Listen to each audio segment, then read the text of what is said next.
Hello बच्चों, आज हम लोग हिंदी सेकंड की बुक में वाच्य पाठ का अभ्यास कार्य करेंगे। सबसे ऊपर आज की डेट लिख दीजिए 28/12/20। इसके बाद सूक्त लिख दीजिए सहनशीलता समस्त गुणों का आधार स्तंभ है। इसके बाद देखिए आंसर क्वेश्चन नंबर 1, निम्नलिखित वाक्यों में सही वाच्य पर सही का निशान लगाइए। दोनों दिए गए हैं, दो दिए गए हैं ऑप्शन, दोनों में से कोई एक सही है, उस पर आपको टिक कर देना है।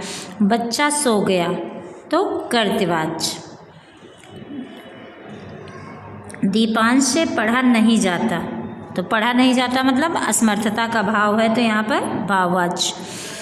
मुदित के द्वारा सभा बुलाई गई तो उसके द्वारा कार्य किया गया, इसलिए कर्मवाच्य। रमेश पुस्तक पढ़ता है, कर्तवाच्य। रमा से खाया नहीं जाता, उसकी असमर्थता का भाव प्रकट हो रहा है, तो यहाँ पर भाववाच्य।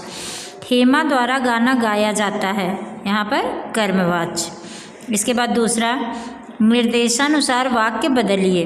कि निर्देश दिए गए हैं सामने कि उसको किस वाच्य में बदलना है। कथन दिए गए हैं धोबी द्वारा कपड़े धोए गए, ठीक है, या कर्मवाच्य तो इसको कर्तवाच्य में बदलना है, तो धोबी ने कपड़े धोए। दादी कहानी सुनाती हैं, इसको कर्मवाच्य में बदलना है। दादी द्वारा कहानी सुनाई जाती है। मुझसे हंसा नहीं जाता तो मैं नहीं हंसता। पक्षी सोते हैं, पक्षियों द्वारा सोया जाता है। मदन गा नहीं सकता, भाववाच्य में बदलना है।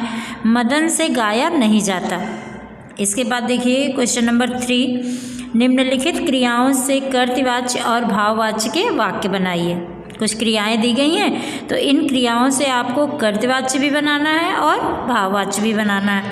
तो देखिए उठ, उठना एक क्रिया है, उठ है तो राम सोकर उठ गया। राम उठा तो कर्ता प्रधान है, यहाँ कर्तवाच्य। यहाँ पर राम से उठा नहीं जाता, ये भाववाच्य हो गया। फिर सोना, सो से सोना तो मोहन सो रहा है, कर्तवाच्य। फिर मोहन से सोया जा रहा है, यहाँ भाववाच्य हो गया। फिर पढ़ से पढ़ना क्रिया है, तो राधा पढ़ती है, कर्तवाच्य। फिर राधा से पढ़ा नहीं जाता, यहाँ भाववाच्य हो गया।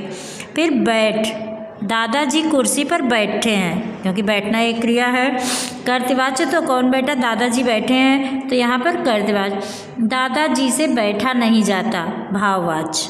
फिर लिख, अमन पत्र लिखता है, कर्तवाच्य हो गया। और अमन से लिखा नहीं जाता, यहाँ पर भाववाच्य हो गया।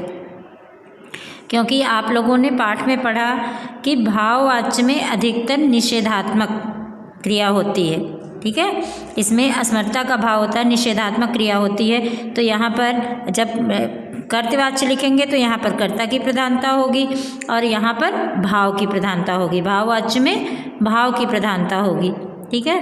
अब अपनी बुक में ब्लू पेन से एक्सरसाइज फिल कर लीजिएगा। ओके।